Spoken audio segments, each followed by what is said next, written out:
사랑하는 제자들교회 성도님들, 오늘 하루의 삶도 하나님의 말씀으로 시작하기를 원합니다. 예레미야 31장은 계속해서 하나님의 위로의 말씀이 기록되어 있습니다. 이스라엘을 향한 하나님의 인자하심과 자비하신 마음이 선지자 예레미야를 통해 전달되고 있습니다. 오늘 본문의 시작 1절 말씀은 그때 내가 이스라엘 모든 종족의 하나님이 되고 그들은 내 백성이 되리라. 하나님의 신실하신 약속의 말씀으로 시작됩니다. 그리고 2절 말씀, 칼에서 벗어난 백성이 광야에서 은혜를 입었나니. 5절, 다시 내가 사마리아 산들의 포도원을 심되. 그리고 6절, 에브라임 산 위에서 파수꾼이 외치는 날이 이를 것이라. 이 말씀들을 통해 하나님은 이스라엘이 이전에 누렸었던 그 하나님의 은혜를 다시 한번 상기시키십니다. 지금 멸망을 겪고 있는 현재 이스라엘에게 하나님은 먼 옛날 이집트에 사로잡혔던 초창기 이스라엘을 출애굽하셨던 사건을 기억하게 하십니다. 그리고 하나님이 보내신 땅에서 누렸던 이스라엘의 주된 농사였던 포도원을 다시 심을 것이라 말씀하시며 계속 이스라엘을 복된 삶으로 이끄셨던 하나님을 그들이 기억하게 하십니다. 또한 에브라임 산 위에서 파수꾼이 외치는 날이 올 것이란 말씀은 지금 남유다와 북이스라엘로 나누어지고 서로 적대하면서 멸망을 치렀던 이 남북 왕국이 다시 사이좋게 지내게 될 것을 암시하고 계신 것입니다. 하나님께서 그들이 누렸었던 이 복된 삶을 다시 상기시키시는 이유는 3절 말씀에 옛적에 여호와께서 나에게 나타나사 내가 영원한 사랑으로 너를 사랑하기에 인자함으로 너를 이끌었다. 이렇게 말하시는 것처럼 이전에 그들의 조상들에게 베푸셨던 하나님의 사랑이 지금 멸망해가는 남유다와 북이스라엘을 향한 마음도 동일하다는 것을 그들이 알기 원하셨기 때문입니다. 하나님의 백성을 향한 하나님의 사랑은 언제나 동일하고 영원하십니다. 그 동일하시며 영원하신 사랑이 오늘 우리에게도 동일하다고 말씀하십니다.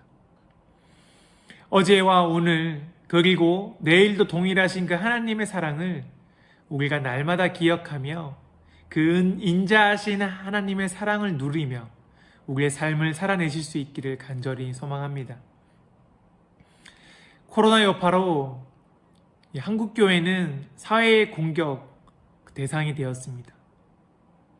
물론 일부 교회의 잘못도 있지만 대부분 정부의 방역 지침을 잘 준수한 교회들까지도 함께 피해를 보고 있습니다. 몇몇 잘못된 행동들이 모든 교회의 잘못으로 일반화되어 버렸습니다. 사실 미국 이민교회도 이런 상황을 계속 겪고 있는 것은 동일합니다. 언제 어떤 상황으로 교회가 더 힘들어질지 아무도 모르는 시국입니다. 갈수록 하나님을 예배하는 것이 또 교회가 모이는 것이 어려운 상황이 찾아올지도 모르겠습니다. 우리가 이럴 때일수록 어떻게 해야 할까요? 서로 잘잘못을 따지며 서로 교회를 향해 손가락질을 해야 할 때일까요? 우리는 이런 시기일수록 하나님이 다시 세우실 그때를 기다려야 합니다. 4절에 하나님은 처녀 이스라엘아 내가 다시 너를 세우리니 내가 세움을 입을 것이다 라고 말씀하십니다. 하나님이 다시 세우실 때 우리는 세움을 입을 것입니다. 내 의지로 서는 것이 아니라 어떤 우리의 의지로 서는 것이 아니라 하나님이 세우고자 하실 때 우리는 세움을 입게 될 것입니다.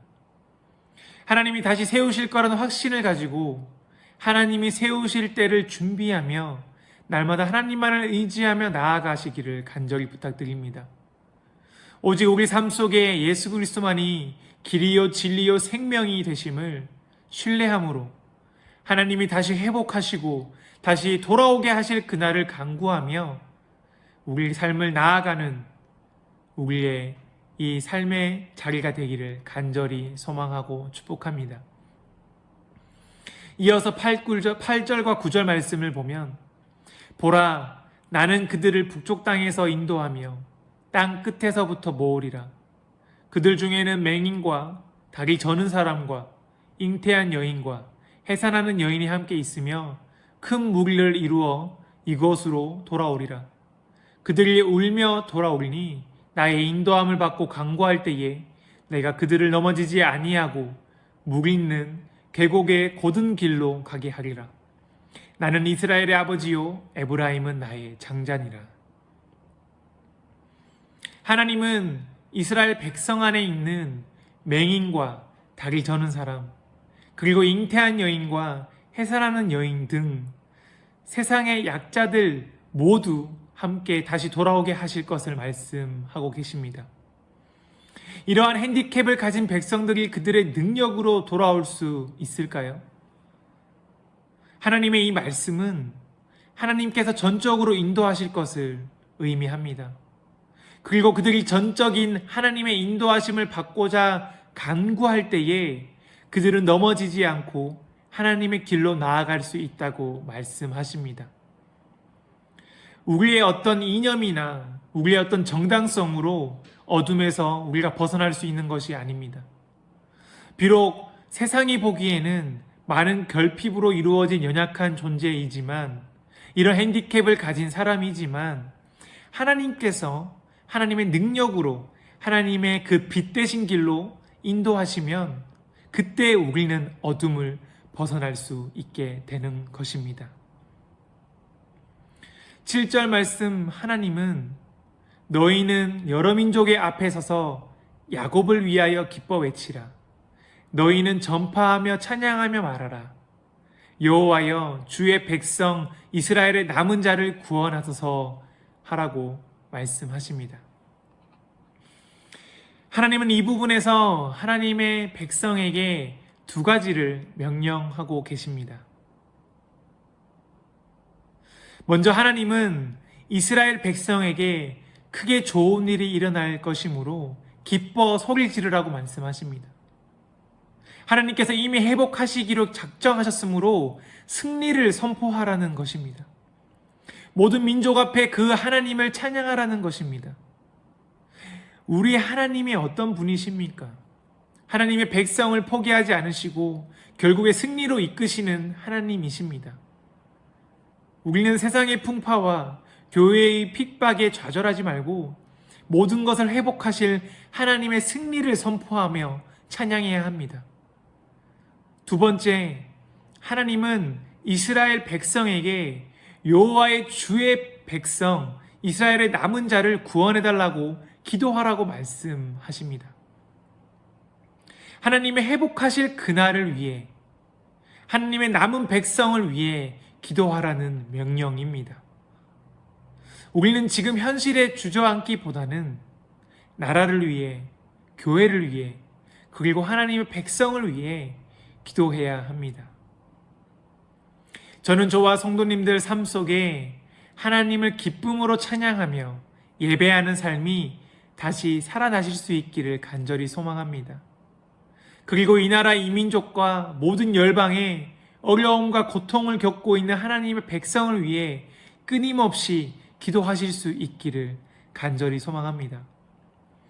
하나님께서 우리의 예배와 기도를 받으시고 이 환난의 때를 지나 모든 것을 회복하시고 다시 돌아오게 하실 것입니다.